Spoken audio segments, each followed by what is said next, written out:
If you're an e-commerce seller shipping into the US, major changes are happening right now. For years, many businesses relied on the $800 de minimis exemption, which allowed low-value shipments to enter the US duty-free. But now that's changing. Trump's new tariff policy is eliminating the exemption for certain goods, and the impact is massive. Over 1 billion low-value packages will be affected. But the good news is, the new policy is now on hold.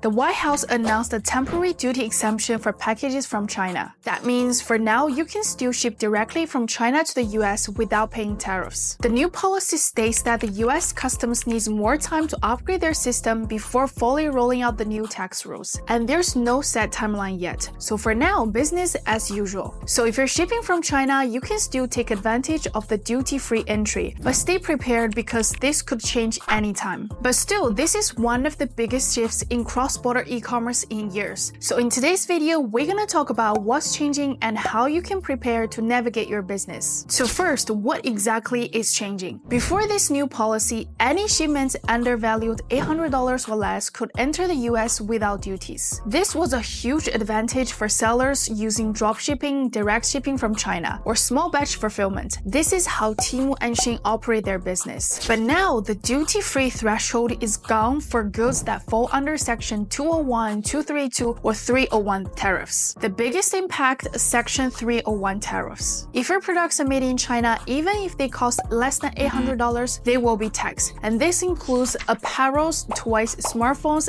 electronics, and other consumer goods. Even if you're not importing from China directly, you could still be affected. Which brings us to the next point. Even EU-made products might not be safe. If your products contains materials, parts, or components from China, it may still be subject to tariffs under Section 301. For example, if you manufacture sources, zippers, fabrics, or electronic components from China, the final product could still face import duties when it arrives in the US. So it's not just about where the product is assembled, it's also about where the materials come from. And now they have stricter reporting requirements. No more underreporting. Another big change is stricter customer reporting. Before, customs clearance was relatively easy for de minimis shipments. You could declare basic products descriptions and often get away with undervaluing goods. But right now, that's changing. And what is required right now? The first sale price must be declared, meaning you must report the actual purchase price from your manufacturer, not an adjusted or artificially lowered value. And the minimum declared value is $5. If you try to declare a value lower than this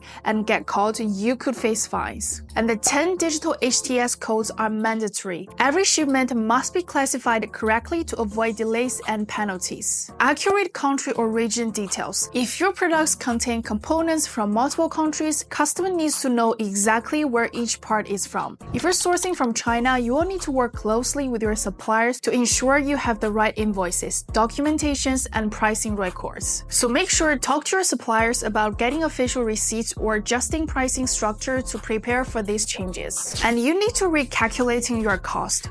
Who will pay for these tariffs? With tariffs now applying to many low-value goods, sellers will have to rethink their pricing strategy. Who will pay for the added cost? Some sellers might increase prices, but this will make you less competitive. Others may reduce margins, which isn't sustainable in the long run. Another approach is to split costs with customers, either through slightly higher prices or added shipping fees. But here's the thing. At the end of the day, these costs will likely be passed to consumers, just like how VAT works in the EU. So should you start raising the prices right now? Not necessary. The market is still adjusting, and many businesses are waiting to see the final implementation details before making drastic pricing changes. Should you move your supply chain to other countries? With tariffs hitting China made products harder than ever, many sellers are considering shifting production to Vietnam or other Southeast Asian countries. But before you make that move, consider this. Vietnam's infrastructure and supply chain are not as developed as China's. If you're a small or medium-sized business, transitioning factories is costly and complex. Even major brands like Nike face challenges moving production out of China, and they have massive resources. Unless you're running a large-scale operation, moving production may not be worth it yet. Prices across the board are rising, whether you produce in China, Vietnam, or anywhere else. For now, China remains the most efficient option for many sellers, despite the tariffs. So what's What's the best move for e-commerce sellers right now? Number 1, start stocking best-selling year-round products in the US local warehouse. This helps avoid international shipping delays, minimize tax burdens, but be careful with inventory planning. Don't overstock too early. Number 2, work with suppliers to ensure all documentation is accurate. You need proper invoices and correct pricing to avoid customs issues. Number 3 is to keep an eye on policy updates. Chinese officials are still negotiating, and some details